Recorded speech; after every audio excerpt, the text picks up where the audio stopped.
तुम्ही काय काय करू शकता? मला माहिती नाही तुम्ही MBA करू शकता की नाही, पण मे बी करू शकता MBA, कारण त्याची एक्झाम असते. जेव्हा तुमचं ग्रॅज्युएशनच्या लास्ट इयरमध्ये असाल तेव्हा तुम्ही तो फॉर्म भरू शकता MBA CETचा.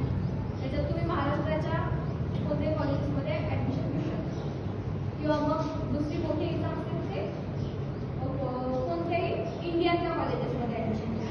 तुम्ही सायकोलॉजीकडे जाऊ शकता, खूप वास्ट सायकोलॉजी, त्याच्यासाठी पण एक्झाम असते.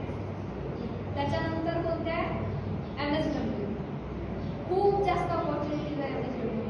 माझ्याच कंपनीकडून इतक्या सगळ्या पोस्ट आहे MSW, जे MSW शिकून झाले. प्रोजेक्ट मॅनेजरची पोस्ट आहे डिरेक्ट, प्रोजेक्ट मॅनेजरच्या पोस्ट पटकन मिळत नाही. म्हणून सांगत आहे की आता मी मुलींकडून मला आलं जास्तीत जास्त की त्यांना विचारलं काय करायचं, MA करून मग पाहू मग काय करायचं.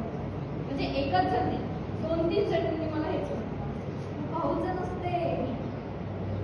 मी असं पाहू केलं. 12वी नंतर मला जायचं होतं, 12वी नंतर मला कुठे जायचं होतं, मला पुण्याला जायचं होतं थिएटर करायला. मी ते पाहू केलं ना, त्याच्यामुळे आज मी इथे आहे. ते वेगळं आहे की माझ्याकडे प्लॅन बी रेडी होता. मला पण 12वी नंतर असं एकदम गायडन्स वगैरे नाही मिळालं.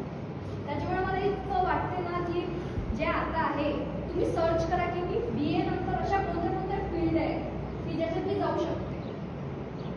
खूप सगळे आणि आपल्या आजूबाजूला